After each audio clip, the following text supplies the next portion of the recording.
राधानगरी तालुक्यातील काळमावाडी इथल्या दूधगंगा नदीपात्रातील धोकादायक रेडीकुडी डोहानं आज आणखी एका तरुणाचा बळी घेतलाय।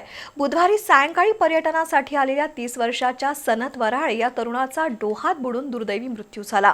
वास्तविक काळमावाडी डोहात यापूर्वी सुद्धा काही दुर्घटना होऊन लोकांचे जीव गेलेत, त्यामुळे प्रशासनानं तिथं धोक्याचे फलक लावले आहेत।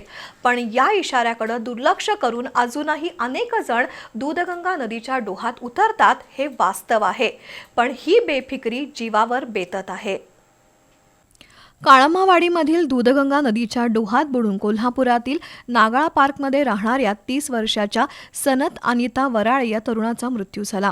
सनत वराळे अकोला जिल्ह्यातील शेगाव इथं आरोग्य विभागात काम करत होते। सुट्टीसाठी ते कोल्हापुरात आले होते। बुधवारी सकाळी आपल्या 4 मित्रांसह ते राधानगरी तालुक्यात पर्यटनासाठी आले। सायंकाळी 5च्या सुमारास काळमावाडी इथल्या दूधगंगा नदीपात्रातील रेडीकुडी डोह परिसरात हे मित्रमंडळ फिरण्यासाठी आलं। फेसाळत वाहणारा पाणी पाहून सर्वजण नदीपात्रात उतरले, पण पाण्याच्या खोलीचा आणि प्रवाहाचा अंदाज आला नाही आणि सनत वराळे अचानक खोल पाण्यात ओढले गेले।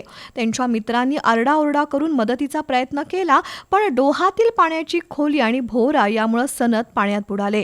त्यानंतर राधानगरी पोलिसांनी ताबडतोब घटनास्थळी पोहोचून शोध मोहीम सुरू केली, पण बुधवारी सायंकाळी अंधार पडल्यामुळे शोधकार्य थांबवावं लागलं। आज सकाळी जिल्हा आपत्ती व्यवस्थापन प्राधिकरणाच्या रेस्क्यू टीमनं पुन्हा शोध मोहीम हाती घेतली।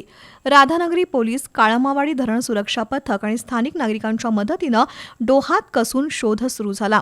जीवरक्षक दिनकर कांबळे यांनी सुमारे 4 तासांच्या प्रयत्नानंतर सनत वराळे यांचा मृतदेह डोहातून बाहेर काढला। वास्तविक काळमावाडी येथील रेडीकुडी डोह अत्यंत धोकादायक ठिकाण आहे।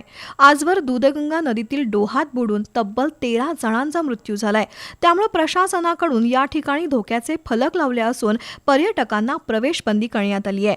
पण अनेक तरुण आणि पर्यटक या इशाऱ्यांकडे दुर्लक्ष करून डोहात उतरतात, त्यामुळे या परिसरात कायमस्वरूपी सुरक्षा रक्षक नेमणं, लोखंडी संरक्षक जाळी उभारणं, सीसीटीव्ही बसवणं आणि धोकादायक भागात कडेकोट प्रवेशबंदी लागू करणं अत्यंत गरजेचं आहे।